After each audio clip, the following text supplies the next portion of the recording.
वैशाली, सबसे पहले आपसे पूछना चाहूंगी स्टॉक स्पेसिफिक आइडियाज कौन से रहेंगे आज के ट्रेडिंग सेशन में? तो आज देखेंगे तो टाटा केमिकल्स एक ब्रेकआउट के लेवल पे है।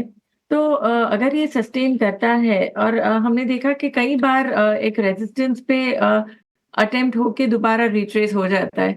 बट जिस तरह से आज एक्सेप्शनली हाई वॉल्यूम है, मुझे लग रहा है ये stock is ready for an upward move और 1200 की तरफ जा सकता है और 1150 का स्टॉप लॉस रह सकता है on a near term basis. अगर फुर्सत में रख सकते हैं तो 1130 का सपोर्ट है और 1200-1220 का टारगेट रहेगा। दूसरा जो मैं स्टॉक चूज कर रही हूँ वो है अभी ग्रैन्यूल्स। ग्रैन्यूल्स में भी आप देखेंगे तो काफी टाइम से कंसोलिडेशन हो रहा है और आज वॉल्यूम पिकअप भी है और एक एफर्ट भी हो रहा है to get into a trend. So 570 के स्टॉप लॉस के साथ 610 के टारगेट के लिए मैं ग्रैन्यूल्स रेकमेंड करूँ। ठीक है, तो ग्रैन्यूल्स इंडिया और टाटा केमिकल से ये पसंद आता हुआ इस वक्त वैशाली जी को। फोरम, मैं आपके पास आना चाहूंगा। आप बताइए आपके रडार पे कौन से स्टॉक हैं? मेरे पास दो स्टॉक्स है। एक है इंटरग्लोब एविएशन या फिर हम इंडिगो जैसे जानते हैं। टेक्निकली अगर देखें तो अराउंड मई से लेके अगस्त तक स्टॉक कंसोलिडेट कर रहा था और उसका रेजिस्टेंस लेवल अराउंड 4500 था।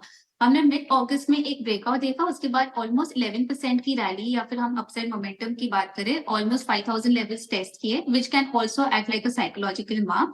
और फिर वापस हमने स्टॉक को देखा है थोड़ा करेक्ट होते हुए और टेस्ट किया है ब्रेकआउट लेवल्स जो है 4500। तो अभी भी फिलहाल वो कंसोलिडेट कर रहा है और मोस्ट इंपॉर्टेंटली उसमें काफी बाइंग अक्यूमुलेशन दिख रही है। तो मेरे हिसाब से ये बाय है अराउंड 4700 लेवल्स पे। स्टॉप लॉस रख सकते हैं अराउंड 4480 और अपसाइड टारगेट रख सकते हैं अराउंड 5150। और एक सेकंड स्टॉक है सीजी पावर। सो सीजी पावर एक्चुअली आज काफी ऑलरेडी मोमेंटम में 3 से 4 दिन से है। बट अगर टेक्निकली देखें तो वापस बहुत लॉन्ग कंसोलिडेशन के बाद हमने ब्रेकआउट देखा है जो कल हुआ था।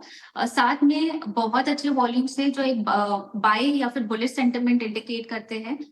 इंडिकेटर जैसे ऑन बैलेंस वॉल्यूम है जो नॉर्मली वॉल्यूम से कोरिलेट करते हैं, उसमें भी हमें एक बुलिश पॉजिटिव डाइवर्जेंस दिख रहा है। तो मेरे हिसाब से इसमें और भी अपसाइड है, तो इसके लिए बाय कर सकते हैं 820 पे, स्टॉप लॉस रख सकते हैं 774 और अपसाइड टारगेट अराउंड 900। शुक्रिया। तो ये है राय सीजी पावर और इंटरग्लोब एविएशन, ये पसंद आता हुआ फोरम को। फोरम, मैं आपके पास आना चाहूँगा। ज़रा प्राइवेट बैंकों को अपने रडार पर ले आइए। एक अच्छी मजबूती हम पिछले काफ़ी वक्त से देख रहे हैं। जाहिर सी बात है कि बैंक निफ्टी की जो लगातार बेहतर चाल है उसका फ़ायदा इन बैंकों को मिलता हुआ नज़र आता। एक्सिस बैंक ज़रा देखिए, लगातार चौथा दिन है जब अच्छी तेज़ी हम देख पा रहे हैं। इसके अलावा दिग्गजों में कोटक महिंद्रा बैंक और एचडीएफसी बैंक भी देखिए 4-4% की मजबूती यहाँ पर भी देखने को मिल रही है हमें। तो हमें बताइए इनमें से कुछ पसंद आ रहा है या इसके बाहर भी कोई ऐसा स्टॉक है जहां पर नजर रखनी चाहिए निवेशकों को, तो उसके बारे में भी जानकारी दें। खुद एक्सिस बैंक फॉलो कर रही हूँ और मेरे हिसाब से ये अच्छा आई थिंक इन्वेस्टमेंट भी देख सकते हैं या फिर एक ट्रेडिंग कॉल के हिसाब से भी देख सकते हैं। अभी जो रीसेंट रैली भी आई थी, अगर हम बात करें अराउंड लेवल्स सितंबर initially first week to around second week में, स्टॉक प्राइस ने 1280 पे टॉप किया और फिर 6 ट्रेडिंग सेशंस में ऑलमोस्ट 8% नीचे गिरा। बट 200 डे मूविंग एवरेज का इंपॉर्टेंट सपोर्ट था अराउंड 1174, जहां पे काफी सपोर्ट पहले भी ले चुका है स्टॉक।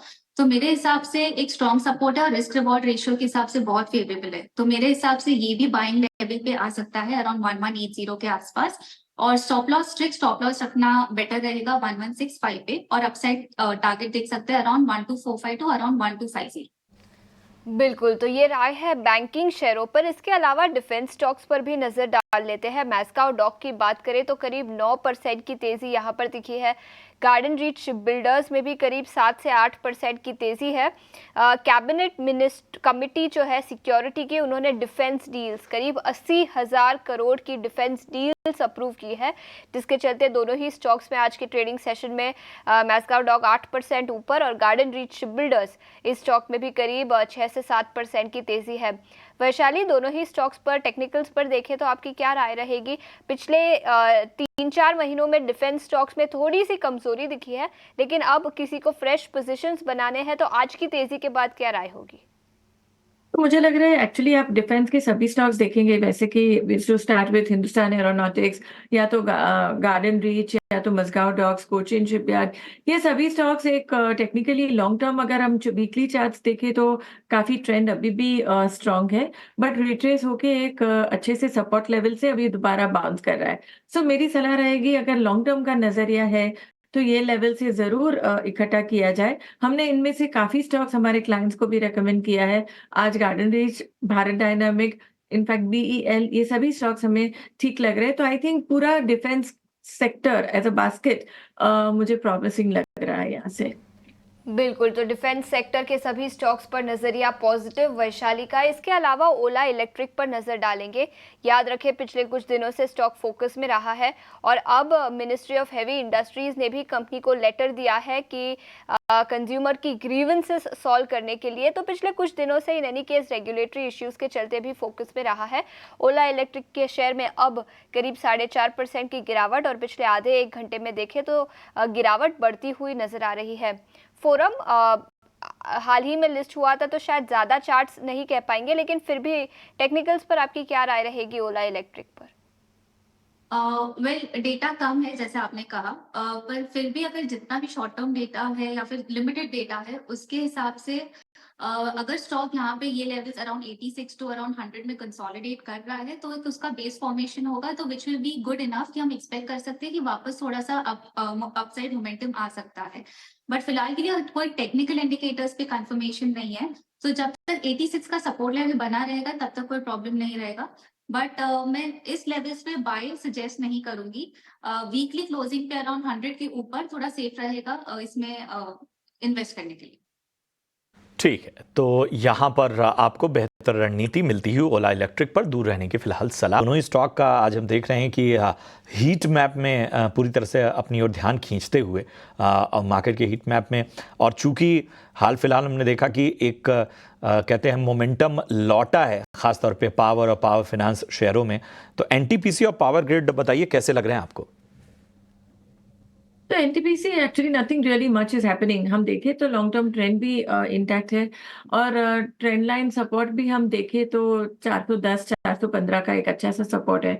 सो आई थिंक बने रहना चाहिए, और अगर डिप मिलता है 410 की तरफ तो एक बाइंग अपॉर्चुनिटी भी बनती है। और ये स्टॉक का नियर टर्म रेजिस्टेंस रहेगा 433 435। एक बार इसको क्रॉस करता है तो दोबारा हम एक्सपेक्ट कर सकते हैं ये स्टॉक जा सकता है 445 to 450 levels. So I think 410 एक आइडियल खरीदने का मौका है। और दूसरा आपने मुझे पूछा power grid, right? So power grid also similar view. हालांकि ये स्टॉक ने फिलहाल जो हमने करेक्शन देखा है इन द रीसेंट पास्ट, वो डबल बॉटम बना रहा है 320 पे। सो 320, और फिलहाल हम एक क्लस्टर ऑफ मूविंग एवरेज का एक रेजिस्टेंस भी दिख रहा है जो है 340। सो फिलहाल हम ये रेंज को मान के चलेंगे। आइदर साइड जहाँ पे भी ये एक डिसाइसिव मूव देता है तो that will give a further clarity किस तरफ ये स्टॉक जा सकता है। But I think the bias right now positive ही है।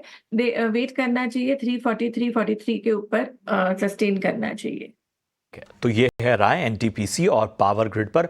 नजरिया बुलिश ही है, कुछ लेवल्स का आपको विशेष रूप से ध्यान रखना होगा, उस हिसाब से रणनीति बनानी होगी।